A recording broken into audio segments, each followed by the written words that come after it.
Good evening, everyone. My name is Fred Kwan, and I'm the chair of the SIR's Medical Student Council's Biodesign and Innovation Committee.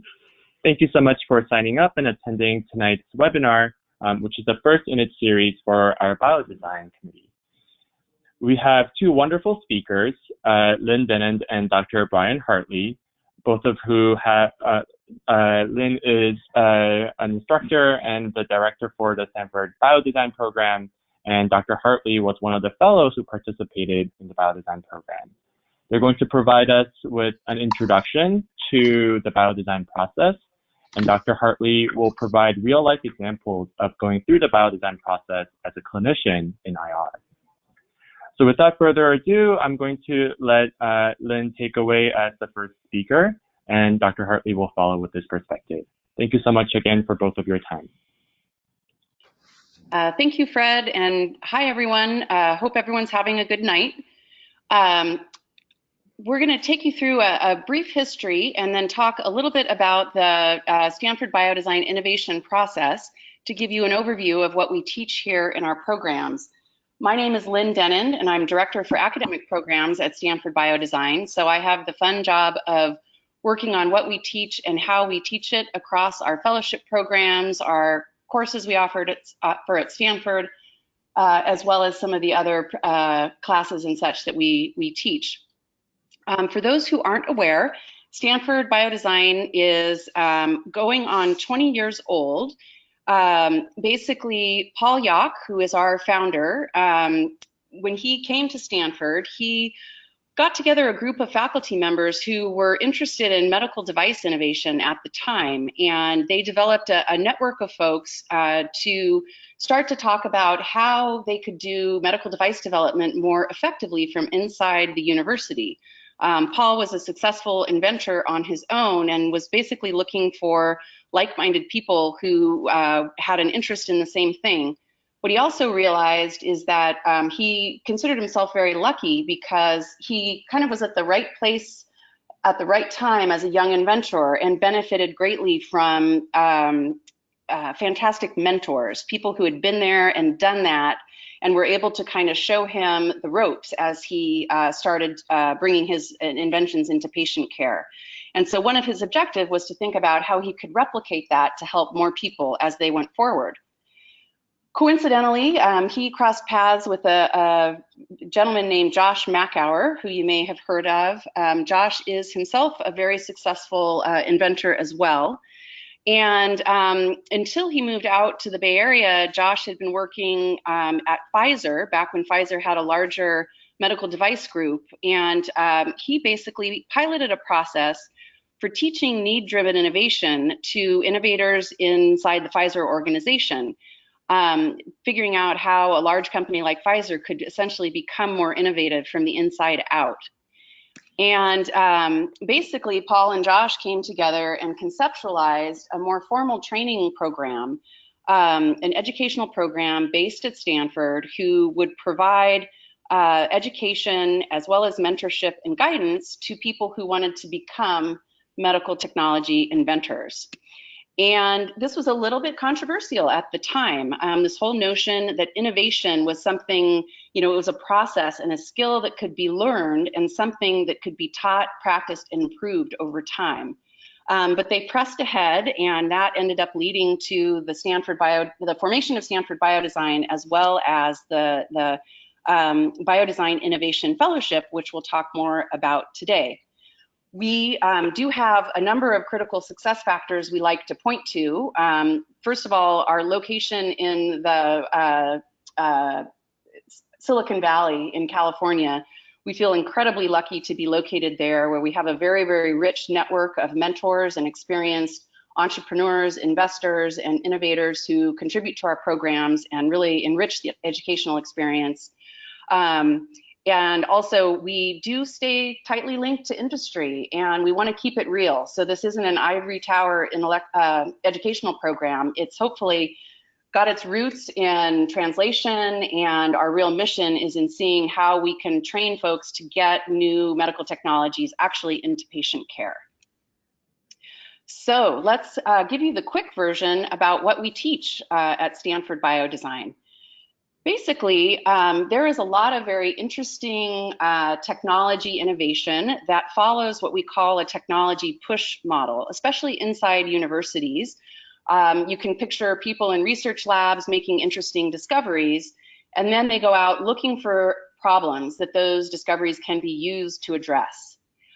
This can work, but in healthcare, where it's costing more and more money and taking much more time to get new technologies into patient care, we believe there's a more efficient approach, which is a need-driven or need-pull approach.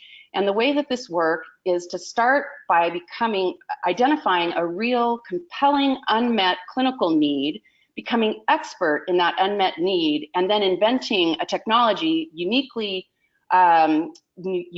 designed to address that problem and all of its nuances. So that's really the heart of what we teach, is this need-driven approach. It's based on the fundamental design thinking process that many of you may have heard of. The main difference is that design thinking was essentially born in the consumer product space, where the same person who makes the purchasing decision is the same person who's going to pay the bill and as well as use the technology. And unfortunately, in healthcare, that's just not how it works. Healthcare is a much more complex environment, as you all know, where we have many, many different stakeholders that we need to satisfy in order to get new technologies adopted. We've got, of course, the doctor and the patient. There's the facilities where care is delivered. We have regulatory agencies that have a say in what gets to market. There are insurance companies and payers for care. The press and professional societies can have great influence. And then, of course, the government is also at work and has an interest in what reaches patients and what doesn't. So against this backdrop, we developed what we call the Biodesign innovation process, which is a domain-specific version of design thinking intended to address this very complex stakeholder environment in healthcare and health technology. Sorry, going back to that, the fundamental biodesign innovation process is made up of 3 key phases. First, we have identify, next comes invent, and implement, and I'll tell you about each one of those very briefly. The first phase starts off with what we call need finding, and we like to think that in order to identify a good need that you want to invest your time as well as your blood, sweat, and tears into, you need to start by identifying many, many unmet, compelling clinical needs to consider. We take, in our Biodesign Innovation Fellowship, which is our 10.5-month program, full-time program here at Stanford that Brian went through and we'll talk about in more detail, we basically put together multidisciplinary teams of fellows with backgrounds in medicine, engineering, and business, put them together and essentially charge them to start their training by going out and doing clinical observations and generating at least 200 compelling unmet clinical needs that they would consider working on. What they do for each of those different needs is they start out by crafting what we call a need statement, which is essentially like a very simple mission statement for what they think is at the heart of the problem. Every need statement includes a very clearly articulated problem, a population that it affects, and then also an outcome that would be changed by a new technology if we were able to address that need effectively. So here is an example of a need statement, just so you can see how these different elements come together. You can see that our problem is performing point of care testing. Population is for patients with skin lesions, and the key outcomes that we believe need to be achieved to improve standard of care is to have more accurate, inexpensive diagnosis of melanoma by a dermatologist. So that's just an example of what a need statement might look like. The key at this point is that you need to remain completely solution agnostic, solution independent. What we are doing again is devoting our time and energy into becoming expert in the need before we start thinking about solutions. So this is very key and not as easy to do as one might think. basically, once you've identified lots of these different needs and you've come up with your preliminary need statements, which are kind of like hypotheses at this point, the next thing you need to do is start screening all of these different needs to get down to the few that you think have the greatest chance of resulting in a significant change in patient care. And the way that we do this is by making the needs essentially compete against each other on objective criteria or characteristics. So what we do is we investigate fundamentally what's understood about the disease state or condition that is involved in the need. We look at the existing landscape of solutions to figure out, what standard of care, what other things are emerging, how well are the current solutions working, how dissatisfied are people, so that we have a good sense of what that competitive landscape looks like. We dive deeply into understanding the stakeholder landscape. Going back to the slide where you saw all of those different stakeholders, we need to understand what each of those stakeholders is feeling about the current standard of care, who has incentives to keep the standard of care in place, and who is really most heavily incentivized to champion the need for change.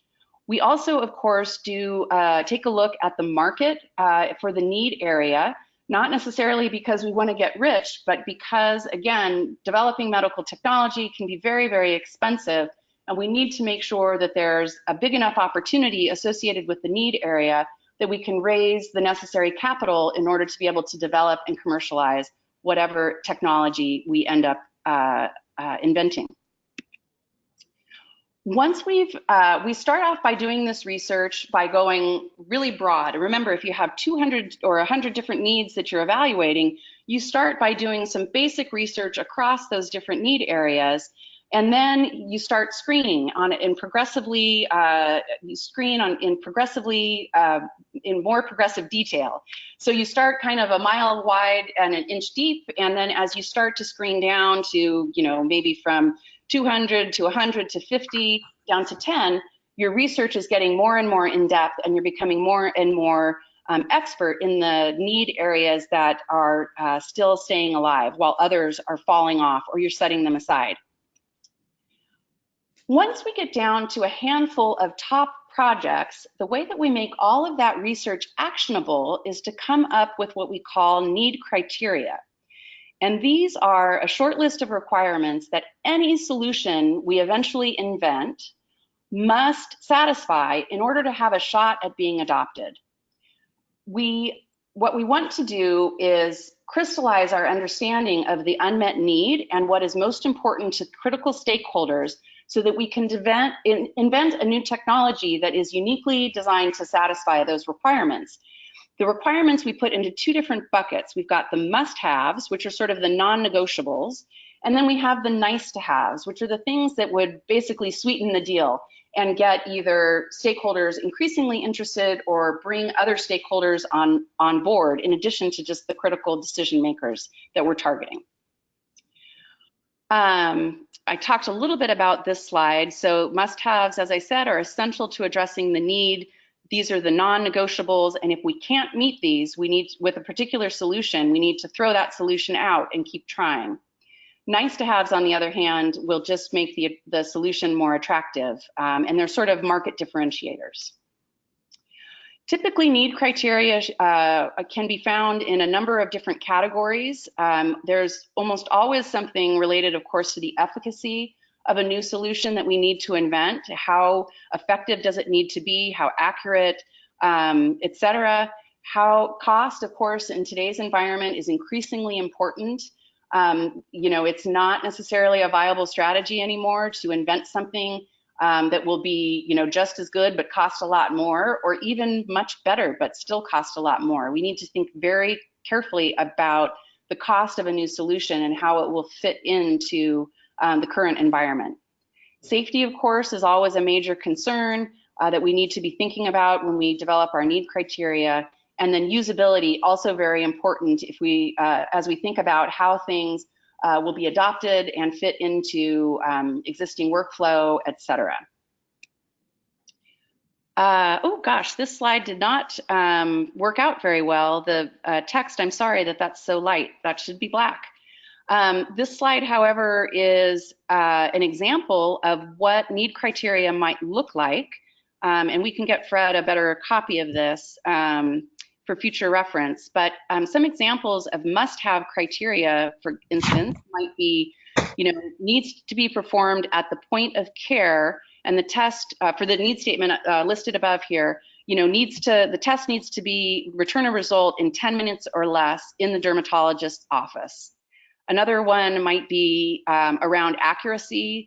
The test should have sensitivity greater than 98% and specificity greater than 50%. When we say inexpensive, the idea would be that it should be less than $190 per test, which is the current reimbursement level for a biopsy. And then another one here is that it's portable, so it can go between clinic rooms at the dermatologist. So again, you can see how, we can't actually see it on the slide, but you can envision how these need criteria give you some very, very definitive benchmarks to invent against. So once you have your need criteria defined and hopefully validated with some of those key stakeholders that you're seeking to address, now it's time to transition to the invent phase, and we start with concept generation. We like to say that given enough time, sugar, and caffeine, you will absolutely invent something valuable. But the idea here is that you can use your need criteria as a stimulus for coming up with ideas and challenging yourselves to think about creative ways to address the unmet need.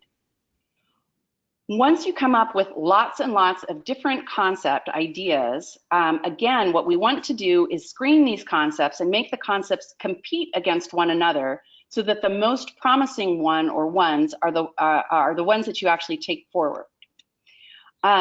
What we do in screening concepts, of course, is start with the need criteria. And this requires a little bit of guesswork, educated guesswork, but you need to look at each of your concept ideas and think about how much of a shot does it have at satisfying the must-have need criterias. And then you would also, of course, take a look at the nice-to-have criteria. If, for instance, you come up with a really neat idea, but one of your need criteria is that it has to be less than $190, and this would involve, robotics and all kinds of stuff, you kind of scratch your head and you say, boy, I don't think we can do robotics for less than $190. You may need to set that idea aside and pursue some of your other concepts instead. Once we understand which ones look most promising relative to the need criteria, then we start to filter based on harder concepts such as intellectual property, regulatory pathway, the reimbursement landscape or payment landscape. In some cases, if we've got other forms of payment beyond traditional reimbursement, and the business model. Of course, this goes alongside looking at the technical feasibility through prototyping as well. And as you can see, basically, this concept screening is iterative, and you go from lots and lots of concepts to ones that appear to be the most viable, to a few lead horses, and hopefully finally to a promising final concept that you'll work to advance toward patient care. That is, in fact, the third phase of the biodesign innovation process. It's the implement phase. And this is where we look at all of these important factors for figuring out how we will take the technology and actually get it into patient care. So that's everything from IP strategy to research and development, clinical strategy, regulation, quality, payment, market, sales and distribution, as well as kind of your overarching business strategy. We also, of course, have to think about the best pathway to get a new technology to market. Not everything is necessarily a startup. Sometimes it's a product that might be better licensed or pursued via a partnership with another med tech company. We have to think about how much time and money we're going to need to get the technology into patient care, where that money is going to come from, and kind of the story that we will tell to attract investment and talent to our project to help us be successful. So that is a really, really fast overview of how the biodesign innovation process works. We do have, of course, the Biodesign textbook that in 800 fascinating pages will lay this all out in great detail for you. We also, I want to point you to a website called ebiodesign.org that includes an open source video library. It has over 350 3 to 5 minute videos on it that speak to different, each of the different steps in the process. And that's available to anyone who's interested at no cost at all. So definitely encourage you to check those out. And hopefully those can help with your projects as you go forward. So far from this process, we have had 50 different companies come out that have been launched from fellowship or for projects while trainees have been in our programs, and this number is growing. And even more importantly, there have so far been over 2.7 million patients helped by those technologies, and this is really the end game for us. You know, that's why we do it. This is what it's all about, is training educators with a passion to go out and help patients through the application of medical technologies to important unmet needs. This doesn't, of course, include all of the different patients who have been helped by our trainees if they've, you know, founded companies or after their training with us, or they've gone into large medtech firms and led innovation initiatives, or innovation initiatives as practicing clinicians from inside hospitals. Lots and lots of different pathways that our trainees are making a difference, but at least it gives you some sense of some of the patients that have been helped from projects. So with that, I know that's a whirlwind overview, but at this point, I'd like to turn over to Brian, who can talk a little bit more about what this process looks like in practice, and he'll talk a little bit about his experience in the fellowship program. All right. Thanks, Lynn. Can you hear me here?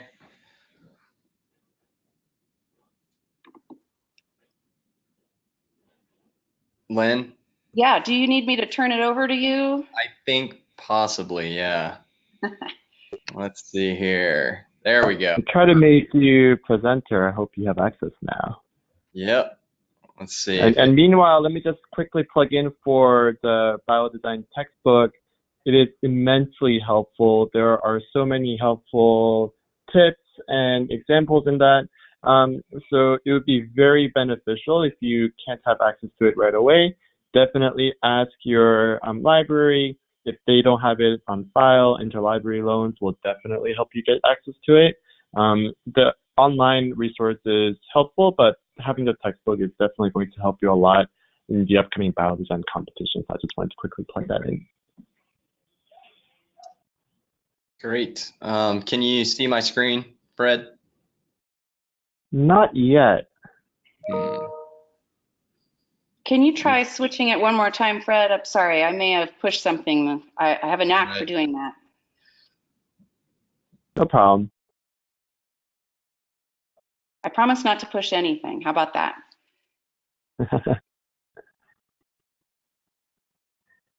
There you go. All right. Did that work? Yes. Yes. And Great. again, at any point you are sharing any IP sensitive information, you can click on the recording button to stop recording for the parts that you don't want to be shared on our YouTube channel. Great. All right. Thanks. Well, thank you so much, Lynn, for that overview. That was a great look into the history and principles of biodesign. I want to also thank the RFS for inviting us to participate. So a little background on myself. I'm Brian Hartley. I finished my IR training about 3 years ago, and then practiced for a year at Vanderbilt, and then decided to come out here to Stanford. Just picked everything up, came out here to do the Biodesign Fellowship. At this point, we're working to spin a startup out of Stanford from the fellowship. I'm putting my IR practice on hold right now. I'm doing some teleradiology on the weekends to pay the bills. I'll put a plug in also here. I highly encourage you guys to maintain some general diagnostic skills if you can. Gives you great flexibility in your career going forward. So you might wonder why I would put my IR career on hold after so much work that we've all done to come out to California and do this startup thing.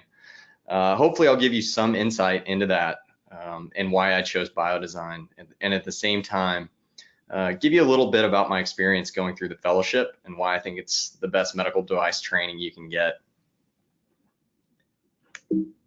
So starting with the fellowship overview, 10.5 months, starting with a boot camp. And that's when you get into your teams and you go through the entire process that Lynn just mentioned, the identify, invent, and implement in 1 month. They give you a project. It's really so you can get a bird's eye view of what you're going to be going through, so you know what's coming. Then you hit the ground running with your identify, doing clinical observations for a couple of months. You get inventing and implementing. There are and then there's an externship as well at the end. It's 5 weeks long. That's where you can explore any facet of innovation that you want. You can go abroad, work on your startup, join a VC firm. We had people who, from my year, who went to China, went to Ireland, Africa. I worked at the ExploreMed incubator with Josh Mackauer that Lynn mentioned earlier. So there are 12 fellows per year, 6 physicians, and 6 engineers paired up into, put into groups of 4 each, 2 physicians and 2 engineers. You are paid a $50,000 stipend, which is hugely helpful. It is not cheap to live out here in the Bay Area. I can tell you from experience. It's lots of meetings. I mean, it's what I imagine getting an MBA would be like. Lots of small group work and meetings all the time with CEOs, other medtech entrepreneurs, attorneys, corporate attorneys, IP attorneys, engineers. It's a whirlwind. It goes by extremely fast, but one of the most incredible years I think I've ever had as far as training goes. So what I want to talk to you about here, I want to get into kind of why biodesign. And for me, when I thought about it, there are 3 things I want to get into. 1, it provides that framework for innovation that Lynn was talking about, provides a team, which is hugely needed when you're innovating. And then finally, it's the network. The network in Silicon Valley that Biodesign plugs you into it's second to none. The majority of this will be looking at the framework for innovation. You're going to see kind of through how we went through a single need. With that need, you'll also get to see a little bit of the work product that comes out of this, because we do lots of presentations, and at the end, you're really you get good at putting slides together and presenting to your peers. So I'll show you a little bit of that, and hopefully it'll be helpful just to show you the framework. So to start, many people think that innovation is kind of this aha moment or lightning in a bottle, and that can happen for sure. But if you want it to be repeatable, there needs to be a set of rules to follow, and Biodesign for sure provides that framework. So I'll take you through one of our needs, one that we're trying to spin out now, and show you some of the important factors that we considered when we were going through that framework. And in turn, you also see some of the work product again that comes out at the end of the year. So starting with the identify phase, this means clinical observation. We were observing for 2 months or so. We even went back to do more observations later on. But being an IR, we went straight to the cath lab and also watched some CT guided procedures, including CT guided lung biopsy. I'm sure a lot of you guys have experience with this. And one of the first problems that popped out to us was pneumothorax. High rates when you're doing CT guided, 10 to 30%. Most don't need chest tubes, but some do, and that can be a big problem. And that was really an initial need that we hung on to for a while, went into solutioning. And came up with some really great ideas. And somewhere along the way, that involved watching some bronchoscope guided procedures. And that's where things kind of shifted for us. After we went and saw a bronch procedure for bronchoscopic guided lung biopsy, our needs shifted after that. We saw that it was a very intriguing way to biopsy nodules and provided some key advantages, frankly, over CT guided lung biopsy. And one of those is that it's very safe. The rate of pneumo is less than 2%. That's a great thing. So we're automatically trying to solve our need of reducing pneumothorax by starting with a different procedure. Basically, these guys will use a flexible fiber scope, navigate throughout the airways, reach the nodule, and then take a biopsy. If it's peripheral, then the scope generally will become wedged and they'll put a catheter through it, reach the nodule there, and then use forceps and needle biopsy to take their samples. So it's super safe. The problem really becomes that it's successful in only 50 to 70% of procedures. That means almost half of patients who undergo this are going to end up without a diagnosis a week later when the pathologist comes calling. And that's incredibly frustrating, especially when you compare it with CT-guided procedures where the rates can be above 90%. You might be wondering, why would anybody ever do a bronchoscopic procedure? But really, they do have some functionality that's unique and extremely clinically valuable, and that includes staging. They can do endobronchial ultrasound biopsy of mediastinal lymph nodes, and that is incredibly important. It's something that needs to be done anyway. So that's why physicians keep referring for bronchoscopic procedures, because it can be a 2-in-1. If it is positive, you can get that staging done. But that low success rate has consequences, and at Biodesign, we look at healthcare economic value. What is the impact to the healthcare system? And through our research, we saw that there's a significant economic impact. And not only that, a lot of these patients that have a non-diagnostic biopsy, they go on to an invasive lung biopsy, thoracotomy, and wedge biopsy. And that's incredibly expensive and incredibly painful. And the kicker is that a lot of those nodules can end up being benign, which is really unfortunate. I think that they never needed that in the first place. So that led us to our needs statement, a way to improve the diagnostic accuracy of bronchoscope-guided lung biopsies for suspicious lung nodules to decrease unnecessary repeat procedures. So at this point, it's important to dive in. Once you have your needs statement, it's important to dive in and really try to figure out why, what is the problem? Why is the diagnostic accuracy so low? We mentioned it's minimally invasive, but take a look at this picture here. This is a resin cast of the human airways. It shows you the complexity of the airways. There are thousands of branches, thousands of airways, and finding a small nodule can be incredibly difficult when you're navigating throughout those airways.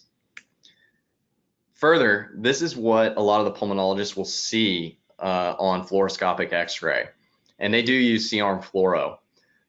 You can see the scope pretty easily and the biopsy device, but you can imagine how difficult it might be if they had to travel from point A to point B. It's not exactly a clear direction. I can't even really clearly see the nodule in this point.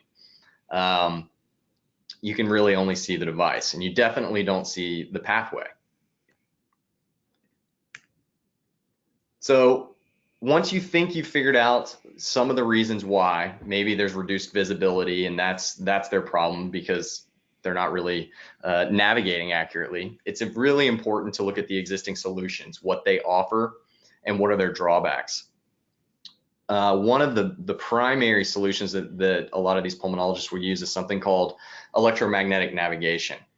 And electromagnetic navigation is a technology where we'll take a patient's CT scan. They will segment, use a software to segment out the airways automatically. They'll create this virtual 3D rendering that you see on the left. That will then be registered to the patient using a magnetic field during the procedure. And they will then use this catheter, pre-curved catheter that you see here. They have 45 degrees, 90 degrees, and 180 degrees to navigate. And I'll give you a little bit of an indication here of what they're doing. What you're seeing here is the catheter going after that green ball. And this is, to me, it is not a real-time procedure. This is using an old CT to navigate, to try to track down a green ball. And we all know how dynamic the lung can be when it's moving and breathing. And that map will stay static. So moving on to So once you figured out the need, you've classified, you've looked at the existing solutions, you've seen what they offered, you're looking for a gap in the technology that's offered so that you can improve the situation. Next thing you need to do, and Lynn mentioned this, is market research. And I can't really, this is an extremely important slide for several reasons. The numbers here aren't important, but how you get there is very important, and it shows how you think about the market to investors. So on the left is kind of a top-down market segmentation. You have your total market, your serviceable market, and then your serviceable addressable market, and then your serviceable obtainable market down at the bottom. And this info, you have to find it by triangulating procedure volumes and average selling price estimates of what you think your device will be sold for. It really works to show the potential return for investors and other partners. And it's also kind of a surrogate, as Lynn was implying, for the impact your device can have. And importantly, it really helps to stratify various clinical needs you're considering. For example, when I was at Vanderbilt, I was doing some observations on my own and on CT guided procedures, same type of observations that I did here. And the innovation that we came up with was a new biopsy needle. We wanted to take larger core samples, which seems like a very reasonable thing to go after. But if you looked at that market, if you broke it down, if you were doing the biodesign process, you'd probably see that market would be a total of around $20 million or maybe even less. It would be incredibly hard to get investors on board with how much it would cost to develop, manufacture, and get going for that amount of money. And your impact may not be as large as it could be. So it's really important to consider market research when you're trying to do your needs screening. All right, so now we're on to the invent phase. This is obviously the part I think that I looked forward to most when I came into biodesign. It really is a lot of brainstorming. So lots of sticky notes, lots of drawing on the whiteboard, coming up with ideas. One tool I recommend for sure is using a mind map. You can see on the right, this was one of our brainstorming sessions for pneumothorax. And this will help you classify your solutions. So the way these brainstorming sessions usually work is we would take about an hour to do them, no more than that. It really gets exhausting if you do more than that. Lynn mentioned the caffeine and the sugar for sure, have some candy around, and just throw as many ideas up there on the board as you can. And then at the end, try to classify those needs, try to group them with similarities. That'll help you to organize your thoughts. And then you can put them into this mind map, like MindMeister is one of them, one of the free software that you can use. And it'll really help you to kind of clarify and group those potential solutions up so you can find patterns. So